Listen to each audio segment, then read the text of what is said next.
બટુકભાઈનું સન્માન અમરાભાઈ ભટ્ટ કરશે.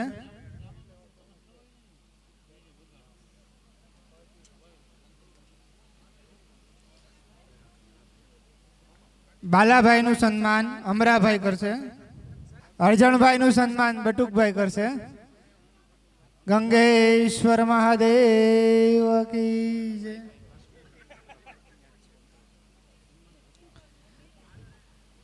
બટુકભાઈનું સન્માન અમરાભાઈ કરશે.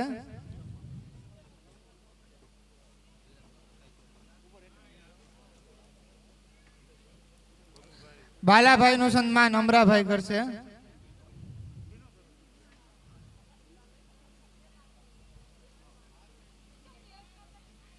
નારાયણભાઈ ઘુઘાભાઈનું સન્માન અમરાભાઈ કરશે.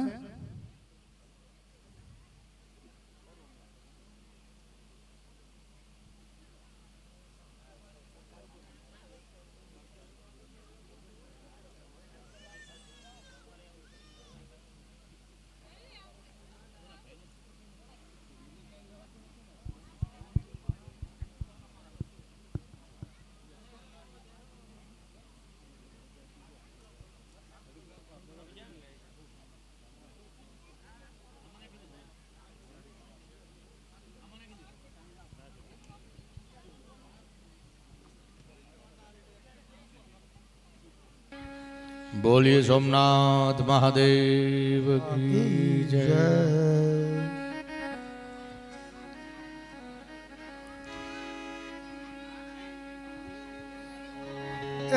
तारी धुन लागे भोला तारी धुन लागी तारी धुन लागी भोला तारी धुन लागी तारी लागे भोला तारे धुन लागे तारी धुन लागी भोला तारी धुन लागी हर शंभु भोला के तारे धुन लागे हरे शंभु भोला तमारी धुन लागी तारी धुन लागे भोला तारे धुन लागे तारी धुन लागी झड़िया तारी धुन लागी पार्वती ना प्यारा के तारे धुन लागे पार्वती ना प्यारा तमारी धुन लागी तारे धुन लागे भोला तारे धुन लागे तारी धुन लागी भोला तारी धुन लागी रामे जटावारा के तारे धुन लागे भोला नामी जटावाड़ा तमारी धुन लागे तारे धुन लागे भोला तारे धुन लागे तारी धुन लागी भोला तारी धुन लागी आत्मा त्रिशूल वाला तमारी धुन लागी हे हाथमा त्रिशूलवाड़ा तमारी धुन लागी तारे धुन लागे भोला तारे धुन लागे तारी धुन लागी भोला तारी धुन लागी हर शंभु भोला तमारी धुन लागी हे हरे भोला शंभु तमारी धुन लागी तारी धुन लागे भोला तारी धुन लागी तारी धुन लागी भोला तारी धुन लागी नागवाडो नागवारा के तारे धुन लागे ए हाथमा शंख वाला तुम्हारी धुन लागी दुखमा नागवारा वाला तुम्हारी धुन लागी हे दुखना वाला तुम्हारी धुन लागी धुन लागे भोला तारी धुन लागे हे तारी धुन लागी भोला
શંભુ ભોળા તમારી ધૂન લાગી હે હર હર શંભુ ભોળા તમારી ધૂન લાગી શંભુ ભોળા તમારી ધૂન લાગી હર હર ભોળા શંભુ તમારી ધૂન લાગી તારી ધૂન લાગી ભોળા તારી ધૂન લાગી હે તારી ધૂન પાર્વતીના પ્યારા તમારી ધૂન લાગી પાર્વતીના પ્યારા તમારી ધૂન લાગી હર હર શંભુ ભોળા તમારી હે ધૂન મહાદેવ લાગી. હે હર હર ભોળા શંભુ તમારી ધૂન લાગી બોલો સિદ્ધેશ્વર મહાદેવ કી જય. ઓમ નમઃ પાર્વતી પદે હર હર મહાદેવ. મહાદેવ વાહ ભાઈ અમે બે કાકા દીકરા હતા લાભ લઈ લીધો.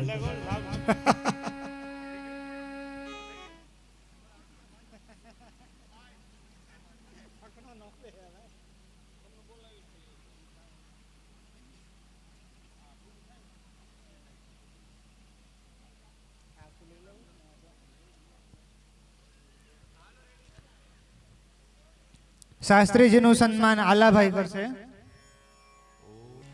બાલાભાઈનું સન્માન વીરાભાઈ કરશે.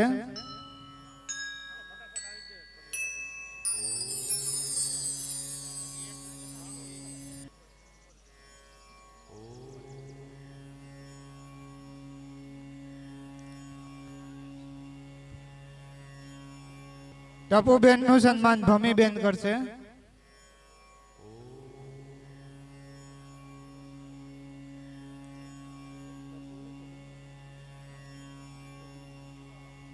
ટમુબેનનું સન્માન ભમીબેન કરશે.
હરિ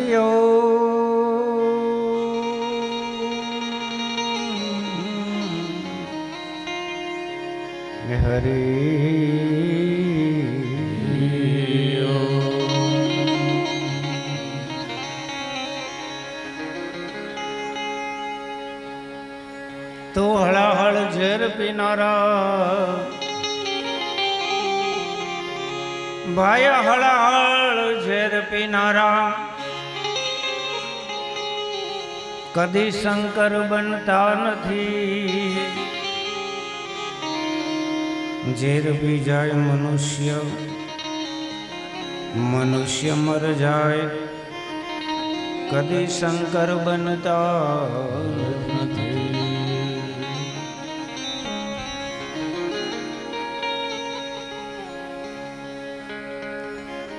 ભગવાન મહાદેવની એ સજ્જનો અનેક લીલાઓ, અનેક અવતારો, અનેક ચરિત્રો શિવ પુરાણની અંદર આપેલા છે.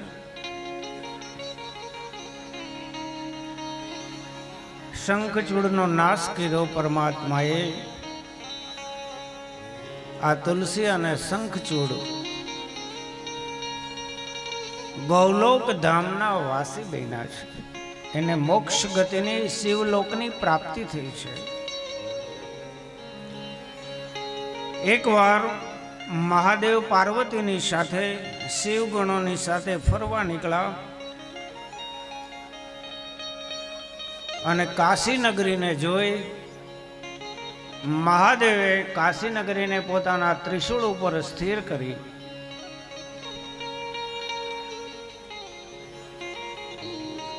અને મહાદેવ આ કાશી નગરીના રાજા બન્યા છે. મહાદેવે કાશીને રાજધાની બનાવી છે. કાળ ભૈરવ જે હતો મહાદેવની સાથે, મહાદેવનો જ એક અંશ, એ કાશી નગરીના કોટવાળ બન્યા, દ્વારપાળ બન્યા છે. ઘણો સમય નિવાસ કર્યો. બાજુમાં રહેલા મંદરાચલ પર્વત ઉપર એકવાર ગયા.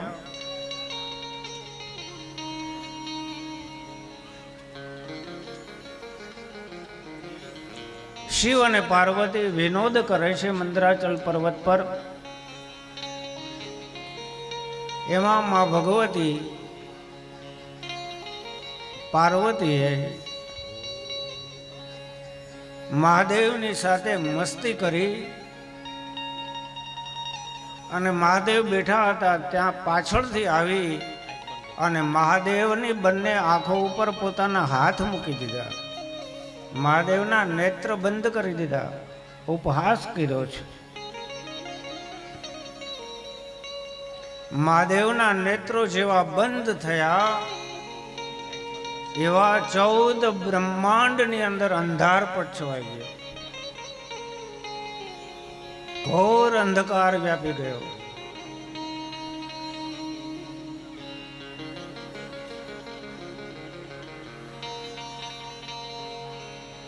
માતા પાર્વતીને પરસેવો વળી ગયો.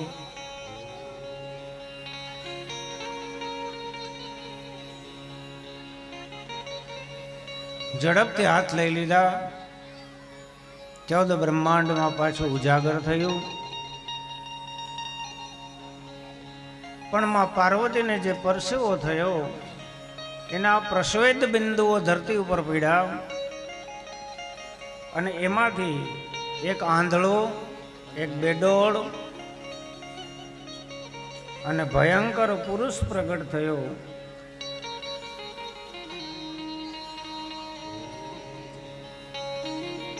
જેનું નામ પડ્યું છે અંધકાસુર.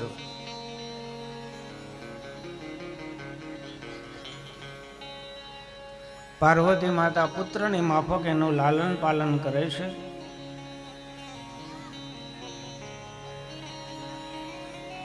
અંધકાસુરનું ચરિત્ર બહુ સમજવા જેવું છે.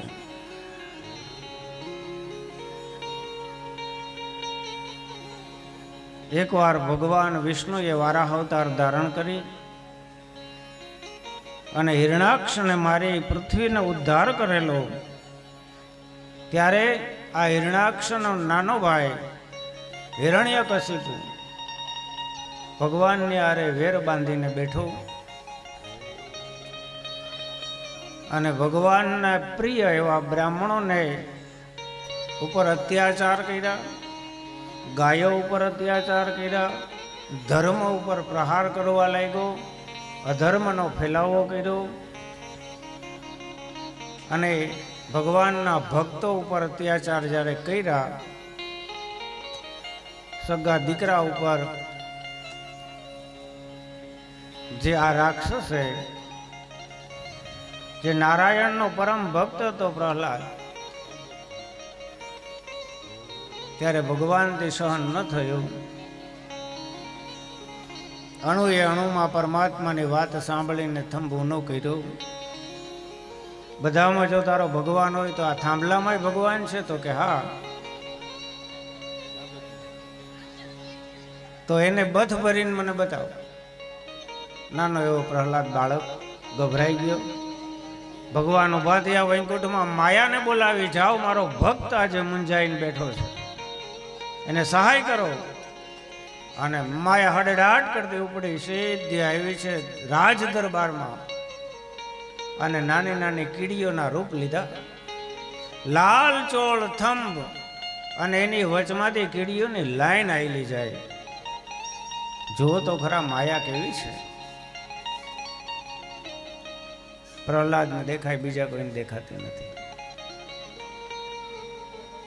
અને ગડગડતી દોટ મૂકી અને થાંભલાને ભેટવા જાય. પણ કવિરાજ લખે છે કેવું રૂપક લાગે છે, જાણે મહાદેવ તાંડવ ન કરતા હોય. શૈલ શૃંગ સમ વિશાલ જય હો હર હર મહાદેવ. જય હો જય હો.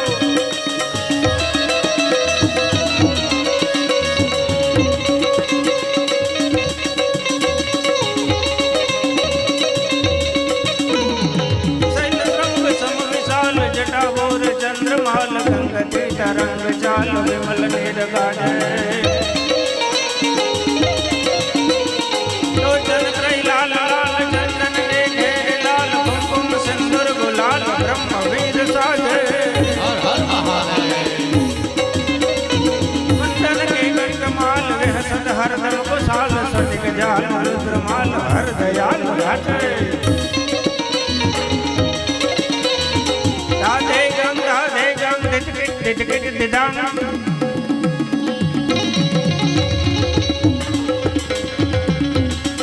કેવો સમય છે.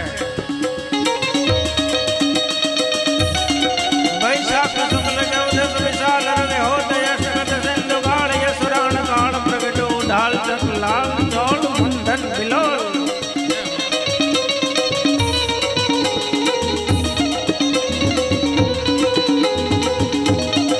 ભગવાન પ્રગટ થવાની પૂર્વ સંધ્યાએ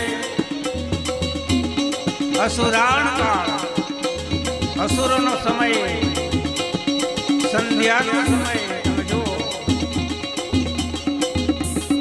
અને ભક્ત પ્રહલાદે દોટ મૂકીને થાંભલાને જ્યાં પથ ભરી ભગવાન નરસિંહ નારાયણ પ્રગટ થયા. બોલીએ નરસિંહ નારાયણ ભગવાન.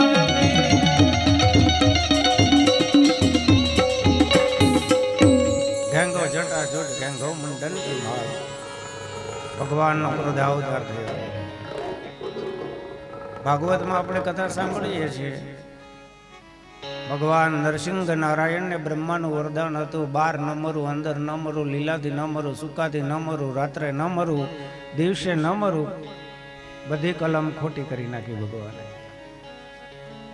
અને નૃષિ સ્વરૂપ ધારણ કરી સંધ્યાના સમયે ઘરના ઉંબરા ઉપર ભગવાન ઉભા રહ્યા અને હવામાં તોડી લીધો એને કશીપુને.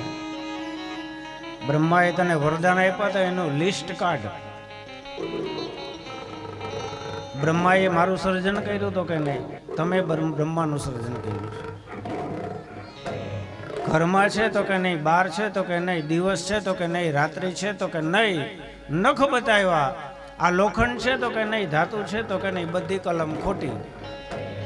અને ભગવાને 10 નખ એને કશીપુના આંતરડામાં નાખી, પેટમાં નાખી, આંતરડા બહાર કાઢી અને ભગવાન નરસિંહ નારાયણ એનો હાર પહેરી લીધો. એના ખોળિયાને ફગવી અને પોતાના ધામની અંદર એને મોકલી અને પછી દેવતાઓએ જય જયકાર કર્યો. બોલીએ નરસિંહ નારાયણ ભગવાન કી જય. પણ ક્રોધાવતાર થયો ભગવાનનો, શાંત નથી થતો.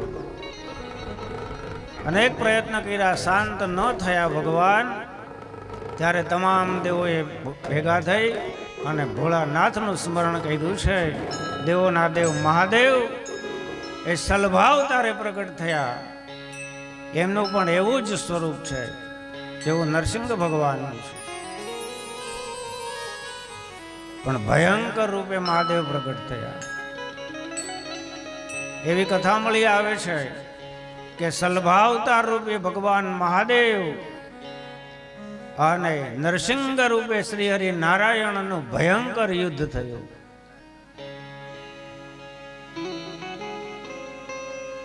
બ્રહ્મા આવ્યા, બંને સ્વરૂપને શાંત કરાવ્યા છે.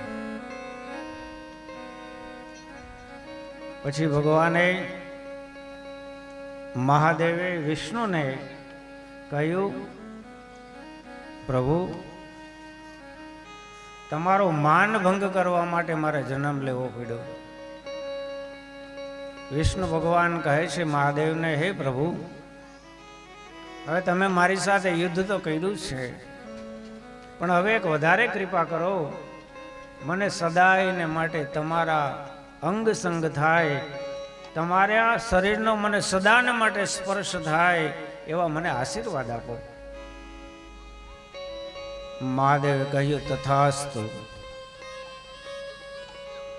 અને ભગવાન નરસિંહ નારાયણનું જે સ્વરૂપ હતું એમાંથી મહાદેવે એ સિંહનું સ્વરૂપ હતું એને અલગ કરી અને એમાંથી સિંહનું જે ચામડું હતું એ લઈ અને મહાદેવે પોતાના શરીર ઉપર ધારણ કર્યું અને આસન રૂપે ધારણ કર્યું. ત્યારથી તો મહાદેવ એ વાઘાંબર ઉપર બિરાજમાન છે, સિંહાસન ઉપર બિરાજમાન છે.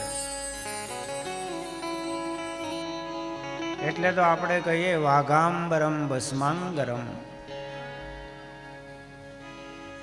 ભગવાનનો શલભાવતાર બતાવ્યો છે. સંક્ષિપ્તમાં બાણાસુર ચરિત્ર બતાવ્યું છે. બ્રહ્માએ જ્યારે આ સૃષ્ટિની રચના કરી ત્યારે બ્રહ્માના મનમાંથી મરીચી નામના ઋષિ પ્રગટ થયા. મરીચીના દીકરા કશ્યપ ઋષિ થયા.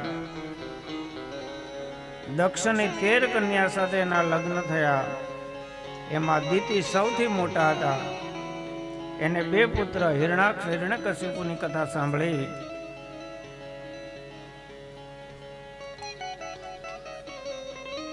અને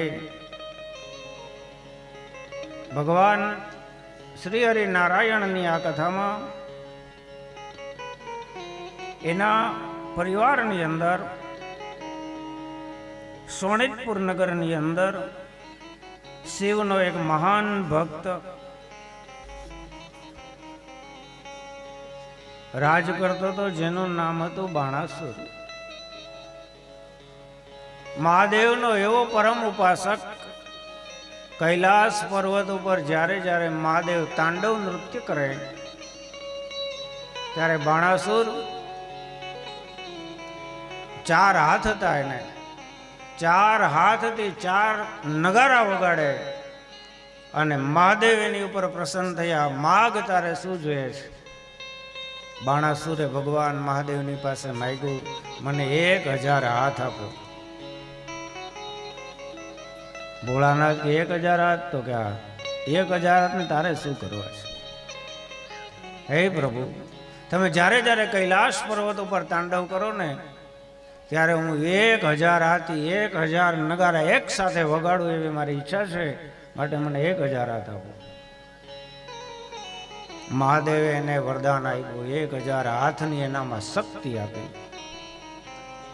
1000 હાથ મહાદેવ આપ્યા એનો મતલબ નહીં કે આખા શરીર ઉપર એના હાથ જ નીકળ્યા હોય. વાહામાં 15 હાથ ને, પેટમાં 25 હાથ ને, માથામાં 15-20 હાથ ને, એવું ન હોય. પણ મહાદેવની કૃપા થઈ 1000 હાથનું બળ આપ્યું છે.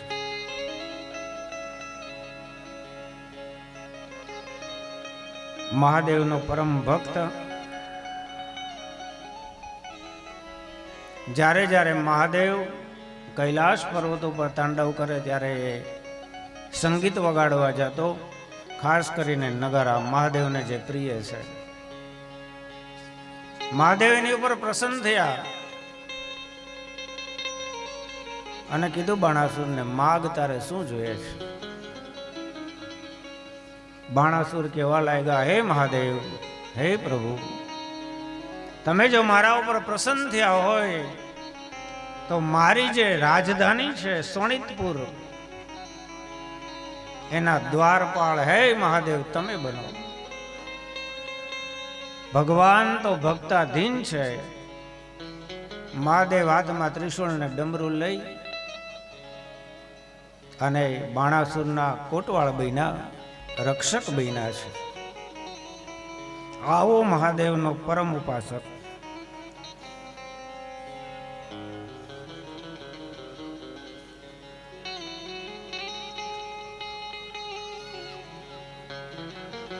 મહાદેવ એના રક્ષક બન્યા, પણ બાણાસુરની હારે એક વચન લીધેલું, હે બાણાસુર, તારા નગરનો રક્ષક તો હું બનું. મહાદેવ કહે, પણ જ્યારે યદુકુળમાં જન્મેલા કૃષ્ણ અહીંયા યુદ્ધ કરવા આવશે અને કૃષ્ણનું બાણ જ્યારે મારી ચોકીને વટાવી અને સોનિતપુરમાં જ્યારે ચાલ્યું જશે, એ પછી હું પાછો કૈલાસમાં ગયો જઈશ.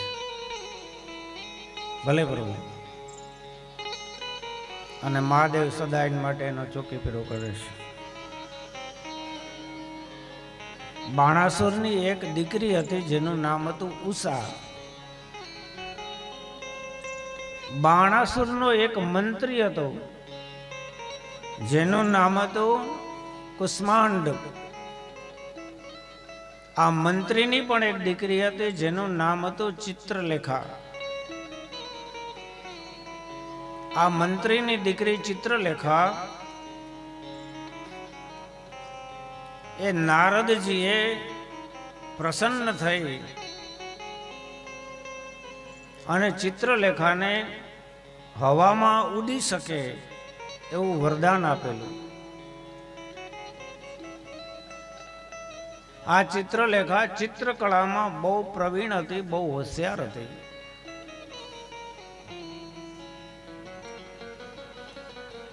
એકવાર બાણાસુરની દીકરી ઉષા સ્વપ્નની અંદર ભગવાનના દીકરા અનિરુદ્ધના દર્શન કર્યા છે. સ્વપ્નમાં અને સ્વપ્નમાં એના લગ્ન થઈ ગયા. સવારે ઉઠી તો ન તો માંડવો ન તો એ અનિરુદ્ધ. એના વિચારોમાં અને વિચારોમાં અને વિચારોમાં વંટોળમાં ઉષા દુબળી થવા લાગી. ત્યારે એની બેનપણી જે ચિત્રલેખા હતી ને, એને પૂછ્યું, બેન તું દિવસે દિવસે કેમ સુકાતી જાસ? ખાનગી વાત રાખવાની તિજોરી એટલે આપણી બેનપણી, આપણો મિત્ર.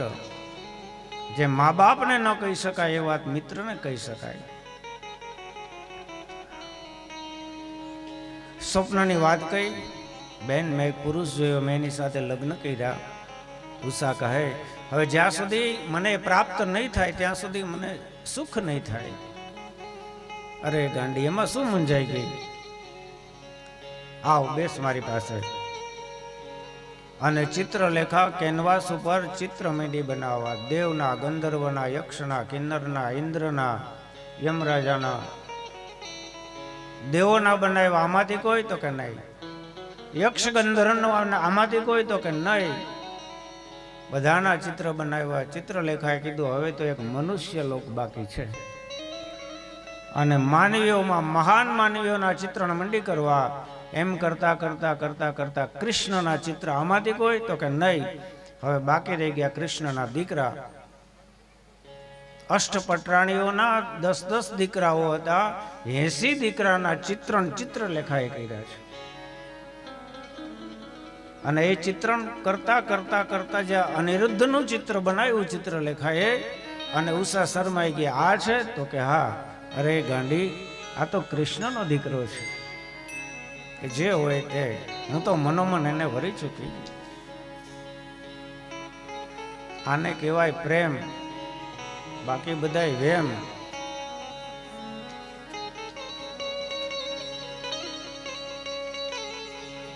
અને ચિત્રલેખા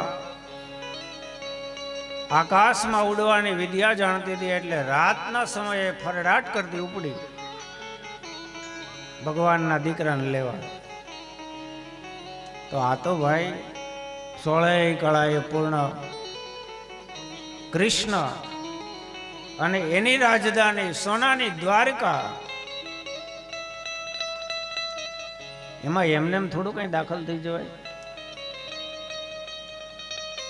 દાખલ થવા જાય ત્યાં ભગવાન કૃષ્ણનું સુદર્શન ચક્ર એની ચોકી પેરો કરે છે. અટકી ગઈ ચિત્રલેખા, મુંજાઈ ગઈ કે કૃષ્ણની આ ચોકી વટાવવાની મારામાં તાકાત નથી.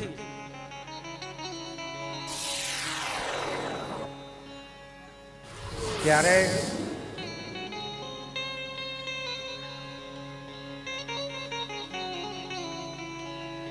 નારદજી આવ્યા છે. નારદજી આવીને સુદર્શન ચક્રને વાતોએ ચડાયું.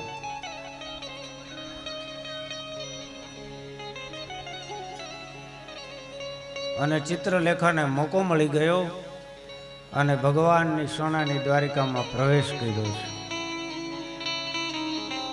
એક એક ખંડ જોતા જોતા જોતા અનિરુદ્ધને એક સોનાના પલંગ ઉપર ઢોલિયા ઉપર સૂતેલો જોયો.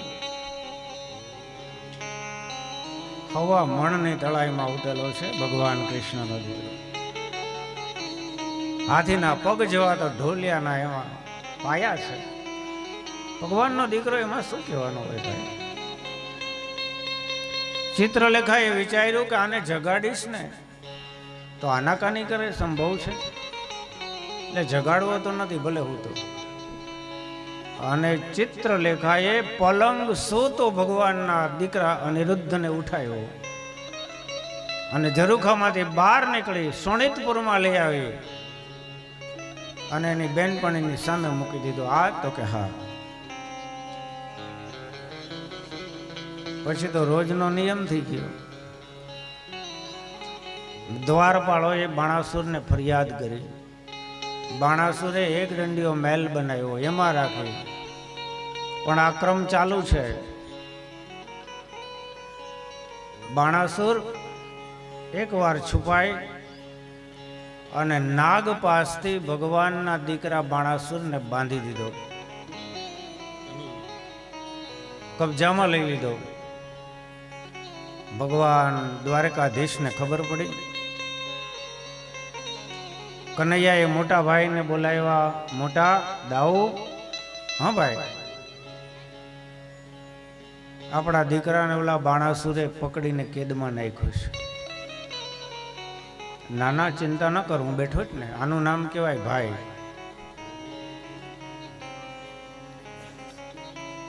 દાઉજી મહારાજે સંદેશો મોકલાવ્યો, અમારા દીકરાને છોડી દે, નહીતર યુદ્ધ કરવા તૈયાર થઈ જાય. પણ બાણાસુર માન્યો નહીં. અને ભગવાન કૃષ્ણ અને દાઉ પોતાની ચતુરંગી સૈન્ય લઈ અને આવ્યા અને બાણાસુરના આખા નગર જે હતું શોણિતપુર એને ચારેય બાજુથી ઘેરી લીધું. પણ જેવા કૃષ્ણદાવ શોણિતપુરમાં દાખલ થવા જાય ત્યાં મહાદેવ ત્રિશૂળ લઈને ઉભા રહી ગયા. ખબરદાર, મારી રજા વગર, મારી આજ્ઞા વગર શોણિતપુરમાં દાખલ ન થતા. મારો ચોકી પહેરો છે. કૃષ્ણએ કીધું, દેવ તમે અહીંયા? તો કે હા, વચનથી બંધાયેલો છું. અંદર જવું હોય તો પેલા મારી હારે યુદ્ધ કરો. અને એવી કથા મળી આવે છે કે કૃષ્ણ દ્વારકાધીશ અને મહાદેવનું યુદ્ધ થયું. પણ આ યુદ્ધ બીજા યુદ્ધ જેવું નહોતું, થોડું વિચિત્ર હતું. કથામાં લખ્યું છે, મારી મોઢાની કોઈ વાત નથી. એક બાજુથી મહાદેવે ટાઢીયો તાવ મોકલો, એક બાજુથી કૃષ્ણએ ગરમ તાવ મોકલો. આવું વર્ણન છે. બાણ વર્ષા કરીને એમાં બાણના જે ફલકાઓ હતા એ કેટલાક ભમરીના મોઢા જેવા હતા, કેટલાક મધમાખીના મોઢા જેવા હતા, કેટલાક વીછીના મુખવાળા હતા. અને આવું યુદ્ધ થયું. આ વિશ્વમાં સૌથી પહેલું વહેલું જો વિષાણુ યુદ્ધ થયું હોય તો એ મહાદેવ અને કૃષ્ણની વચ્ચે થયું છે. હમણાં કોરોના આવીને ગયો ને, શું હતું ઈ જ છે. મહાદેવને એનો અનુભવ છે, કૃષ્ણને એનો અનુભવ છે. એટલે આવા કપરા કાળની અંદર જે મહાદેવના શરણે ગયા ને એ બચી ગયા, બાકીના તકલીફમાં મુકાણા. એટલે બટુકભાઈ અહીંયા આવી અને બેસી ગયા હતા સિદ્ધનાથ મહાદેવના મંદિરમાં, અને મહાદેવે જોઈ એમાં પરિવારને બધાને બચાવી લીધા.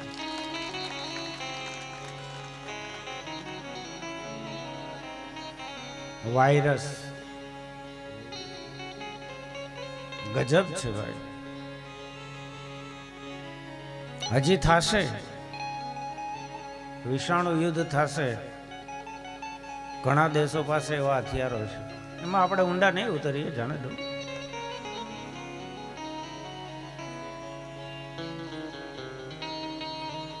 યુદ્ધ કરતા કરતા કરતા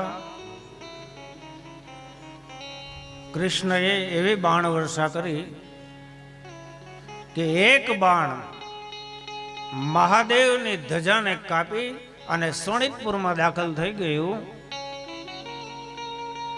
અને મહાદેવ વચનથી બંધાયેલા હતા એટલે સોનિતપુરનો ત્યાગ કરીને કૈલાસ પર્વત ઉપર ચાલ્યા ગયા.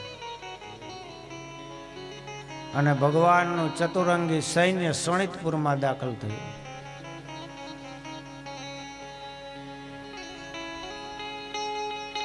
આ યુદ્ધ થયું એની પહેલા એક વખત બાણાસુર ભગવાન ભોળાનાથ પાસે ગયો તો એવી કથા મળી આવે છે.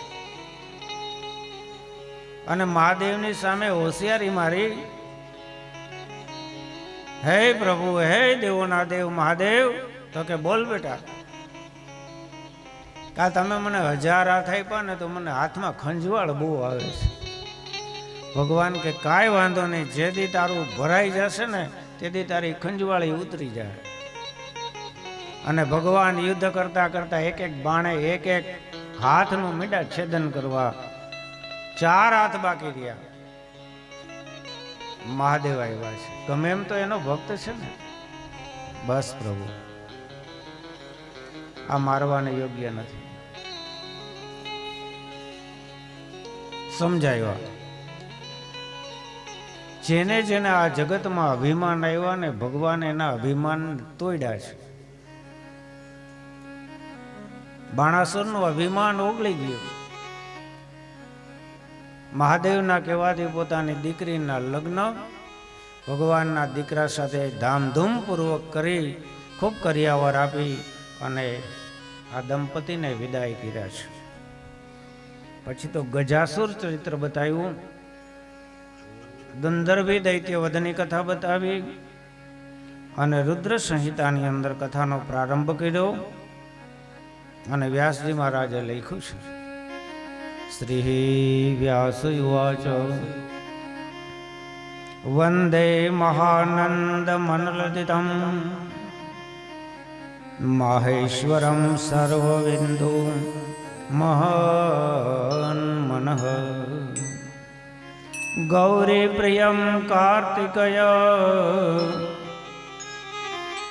વિઘ્નરાજમ શંકર દેવમ.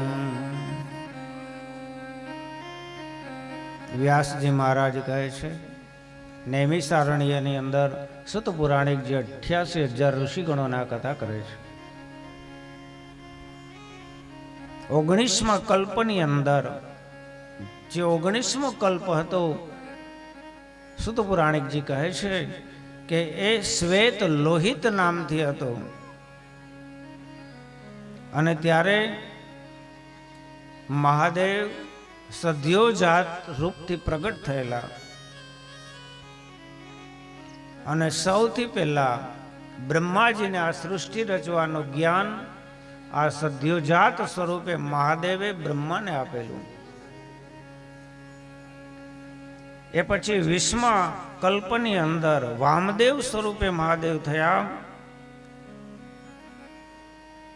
21મા મન્વંતરની અંદર કલ્પમાં તત્પુરુષના નામે ભગવાન પ્રગટ થયા અને એમણે શિવ ગાયત્રીનો મહિમા બતાવ્યો છે. 22મા કલ્પમાં શિવ અઘોર રૂપે પ્રગટ થયા. એમાં જટી, મુંડી, શિખંડી અને અર્ધમુંડી વગેરે થયા અને આખા જગતને સદ્ધર્મનો પ્રચાર કરી અને પાવન કર્યા છે. પછી તો ભગવાનની બીજી 8 મૂર્તિના વર્ણન બતાવ્યા, જેના નામ છે સર્વ, ભય, રુદ્ર, ઉગ્ર, ભીમ, પશુપતિ, ઈશાન, મહાદેવ. આ 8 જે મહાદેવના સ્વરૂપો છે એ આ સૃષ્ટિની અંદર રહેલી અષ્ટધા પ્રકૃતિના પ્રતીક માનવામાં આવે છે. એ પછી મહાદેવના અર્ધનારેશ્વર અવતારનું વર્ણન બતાવ્યું છે.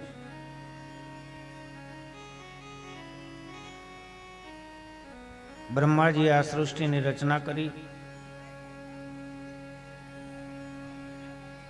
ખૂબ પ્રયત્ન કર્યો, સૃષ્ટિ આગળ ન વધી એટલે યોનિ સૃષ્ટિ બ્રહ્માએ બનાવી. ત્યારે મહાદેવની તપસ્યા કરી અને યોનિ સૃષ્ટિ આગળ વધે એટલે તપસ્યા કરતા કરતા બ્રહ્માજી લીન થયા અને ત્યારે મહાદેવ અડધો ભાગ પાર્વતીનો, અડધો ભાગ મહાદેવનો એવા અર્ધનારેશ્વર રૂપે પ્રગટ થયા અને બ્રહ્માને વરદાન આપ્યું અને બ્રહ્માએ આ સૃષ્ટિની રચના કરી. બોલો અર્ધનારેશ્વર મહાદેવ.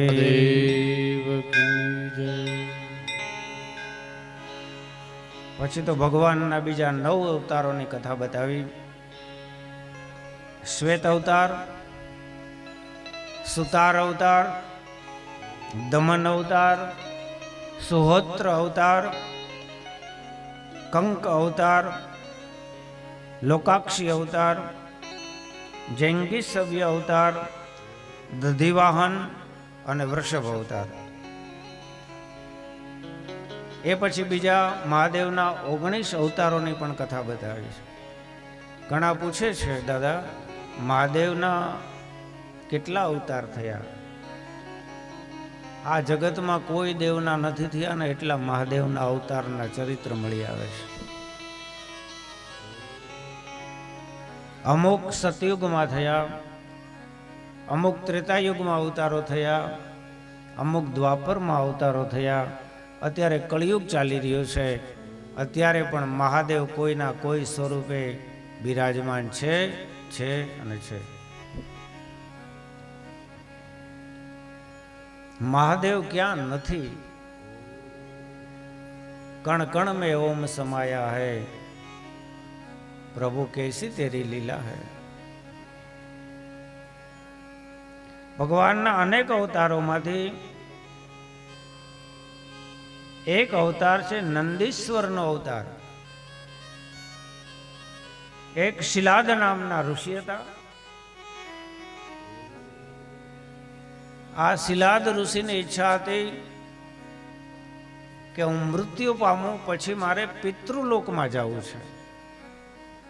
મારે મોક્ષ નથી જતો, મારે પિતૃલોકમાં જવું છે. એટલે ઇન્દ્રની તપસ્યા કરી, મહાદેવની તપસ્યા કરી. મહાદેવ પ્રસન્ન થયા. મહાદેવે કીધું કે માગો હે શિષાદ ઋષિ, તમારી શું ઈચ્છા છે? ત્યારે આ ઋષિએ કહ્યું કે હે દેવોના દેવ મહાદેવ, મારે પિતૃલોકમાં જવું છે, પણ તકલીફ એ છે કે પિતૃલોકનું સાધન એટલે કે સંતાન નથી મારે ત્યાં. તો આપ જો મારા ઉપર પ્રસન્ન થયા હોય તો તમારા જેવા દીકરાનો જન્મ મારે ઘેરે થાય એવા મને આશીર્વાદ આપો. મહાદેવ કહેવા લાગ્યા, હે ઋષિવર્ય, મારા જેવો તો આ જગતમાં બીજો કોઈ છે જ નહીં. એકો હમ દ્વિતીયો નાસ્તિ. પણ તારા તપથી હું પ્રસન્ન થયો છું. મહાદેવ કહે, જા, હું જ મારા અંશ રૂપે તારી સંસાર વાટિકામાં પ્રગટ થઈશ, જન્મ ધારણ કરીશ. અને સ્વયં ભગવાન શિવ આ શિલાદ ઋષિને ત્યાં નંદી સ્વરૂપે પુત્ર સ્વરૂપે પ્રગટ થયા અને આકાશમાંથી દેવોએ પુષ્પની વૃષ્ટિ કરી ભગવાનના નંદીશ્વર અવતારને વધાવી અને જય જયકાર કર્યો. બોલીએ નંદેશ્વર મહાદેવ કી જય. એટલે મહાદેવે પ્રસન્ન થઈ અને પોતાના શિવ પંચાયત સ્થાનમાં નંદીશ્વરને સ્થાન આપવામાં આવ્યું અને મહાદેવ એના ઉપર સવારી કરીને વિચરણ કરવા લાગ્યા. આપણે જે શિવ મંદિરમાં જઈને પોઠીઓ જોઈએ છે ને, એ સાવધાન મુદ્રામાં આંખો ખુલ્લી રાખી અને સદાયને માટે મહાદેવની સામું જુએ છે સાવધાનીથી.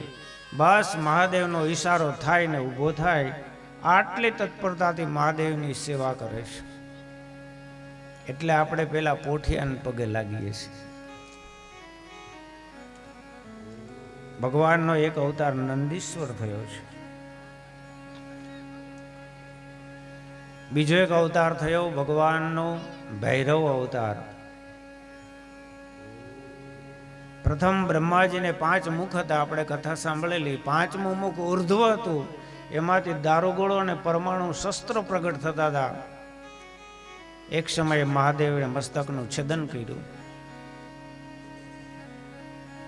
બ્રહ્મત્યા લાગી મહાદેવને.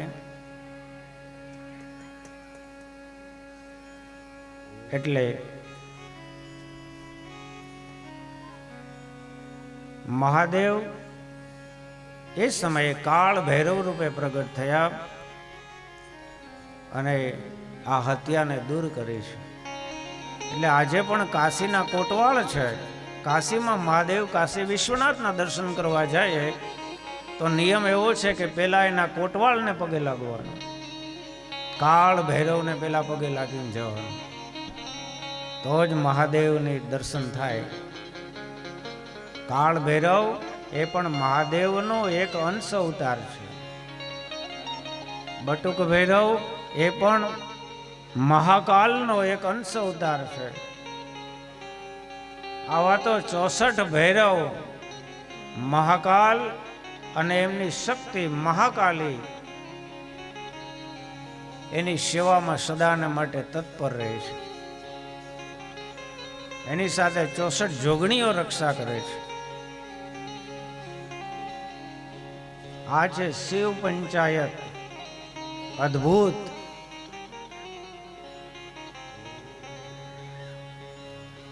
શિવના બીજા અવતારોમાં ગ્રહપતિ અવતાર થયો, યજ્ઞેશ્વર અવતાર થયો, હનુમાન અવતાર એ પણ શિવનો અવતાર બતાવ્યો, મહેશ અવતાર છે, અને પીપલાદ ઋષિનો અવતાર એ પણ મહાદેવનો અંશ અવતાર છે. ચોથી કોટી રુદ્ર સંહિતાની અંદર લિંગના ચરિત્રનું વર્ણન બતાવવામાં આવ્યું છે. મહામુનિ સુત પુરાણિકજી લખે છે, ચોથી કોટી રુદ્ર સંહિતામાં શ્રી સુતવાસ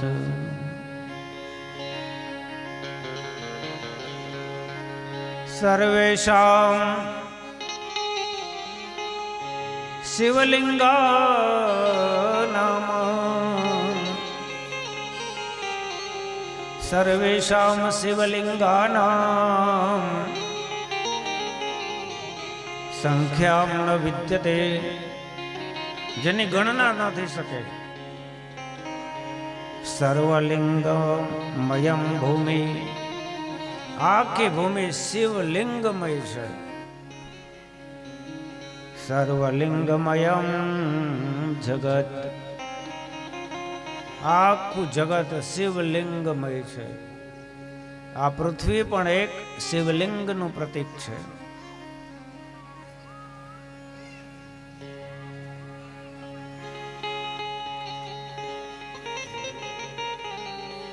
ગંગા તીરે સુપ્રસિદ્ધમ કાશી ખલુ વિમુક્તેશ્વરમ સાહિલિંગમયી જ્ઞેયમ શિવવાસસ્થલી સ્મૃતમ. દેવોના દેવ મહાદેવની રાજધાની કાશી છે. ગંગા નદીના કિનારે પ્રસિદ્ધ કાશી નગરી શિવ ભક્તોને ને જીવ માત્રને મુક્તિ અપાવનારી છે. કારણ આ કાશી નગરી એ મહાદેવના ત્રિશૂળ ઉપર રહેલી છે.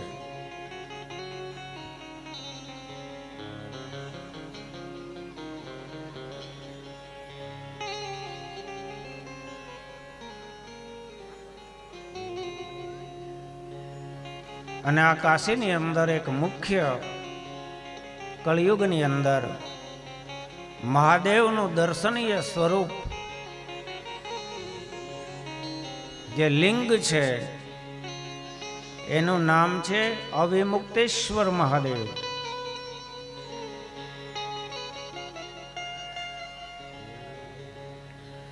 કાશી નગરીનું બહુ મહત્વ બતાવ્યું છે. કાશીમાં જેનું મરણ થાય છે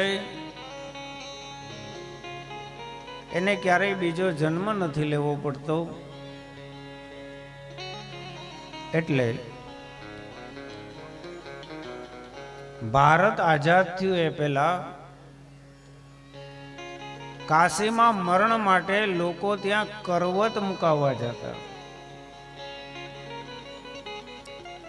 સ્વેચ્છા મૃત્યુ. પછી તો ભારત સરકારે પ્રતિબંધ મૂકી દીધો. પણ આજે પણ ત્યાં વૃદ્ધાશ્રમો બહુ છે કાશીમાં. અને વૃદ્ધ લોકો ત્યાં પોતાના મૃત્યુની રાહ જોઈ અને મહાદેવનું ભજન કરે છે આજે પણ.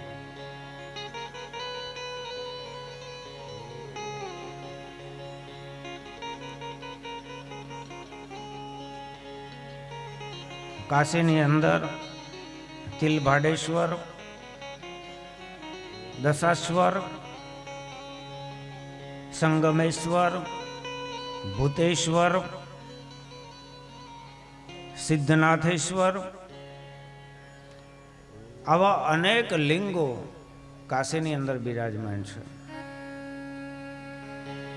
શિવલિંગના શિવ પુરાણમાં ઘણા બધા પ્રકારો બતાવ્યા છે. ઘણા બધા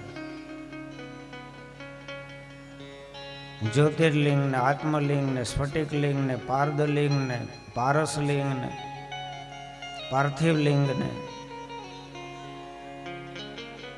એમાંથી કળિયુગની અંદર એટલે વર્તમાન સમયની અંદર આપણા ભૂમંડળ ઉપર 12 શિવલિંગ એવા છે જે સ્વયંભૂ પ્રગટ થયા છે. ઓલા શિવલિંગ અહીંયા લઈ આવો, જો 12 થાળીમાં તૈયાર કર્યા છે.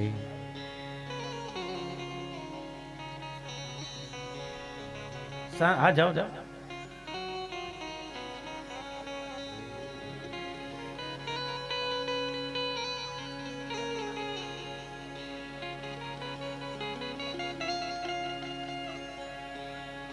બાર શિવલિંગ એવા છે આ ધરતી ઉપર જે સ્વયંભૂ પ્રગટ થયા. અને 12 સ્થાન બતાવ્યા. એની કથા શિવ પુરાણમાં બતાવી છે. સૌરાષ્ટ્રે સોમનાથમ ચ. પહેલું શિવલિંગ જો ક્યાંય પ્રગટ થયું હોય ને તો આપણા સોરઠમાં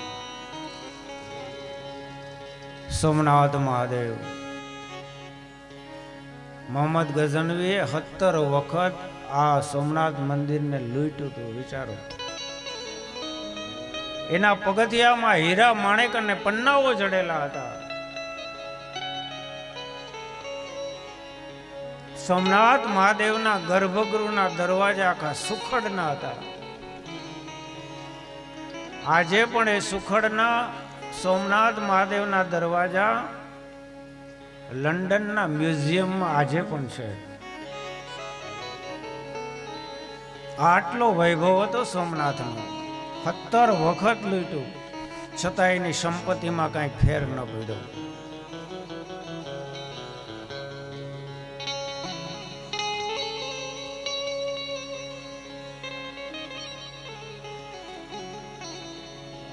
સોમનાથેશ્વરમ સોમનાથેશ્વર નામના સિદ્ધ વિખ્યાતો ભૂતેશ્વર ક્ષય કુષ્ઠાદિ રોગાણા નાસમ પૂજનાતિ દીજ.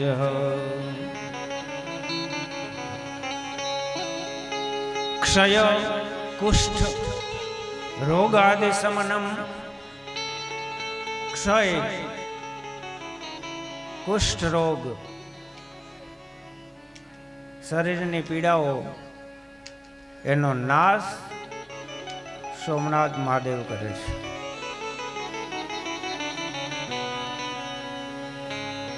બ્રહ્માના પુત્ર દક્ષ પ્રજાપતિ જે હતા એની 60 કન્યાઓમાંથી 27 કન્યાઓ હતી એ ચંદ્રદેવને પરણાવેલી. જો તમને સોમનાથ મહાદેવનું મહાત્મ્ય બતાવું છું.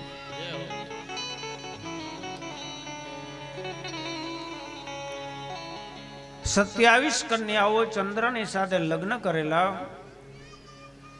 એમાંથી ચંદ્રને રોહિણી ઉપર વધારે પ્રેમ હતો.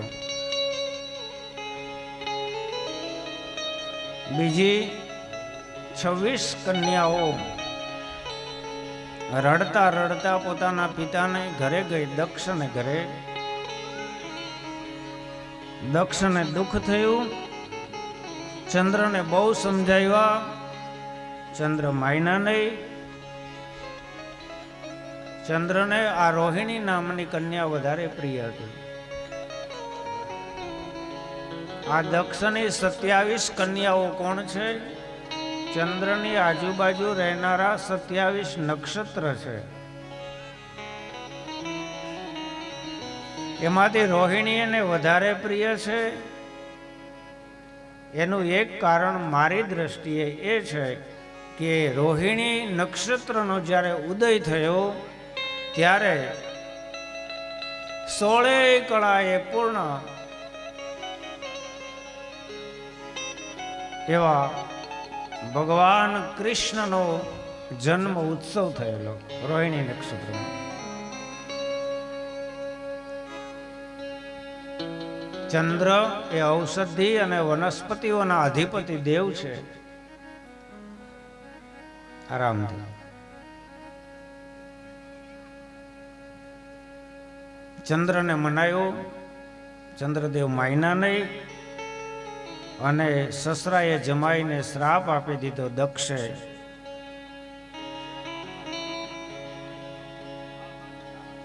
કે તું આવો ભેદ રાખે છે, જા તને ક્ષયનો રોગ થાય. અને ચંદ્ર ક્ષય રોગથી પીડાવા લાગ્યો. એનું તેજ નિસ્તેજ થવા લાગ્યું.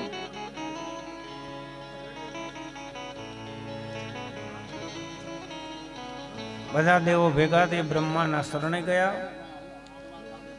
બ્રહ્મા દેવોને લઈ અને મહાદેવને શરણે ગયા.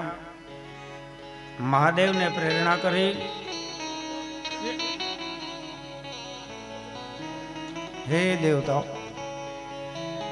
ચંદ્રના પીડાને દૂર કરવા માટે તમે સોરઠમાં જાઓ.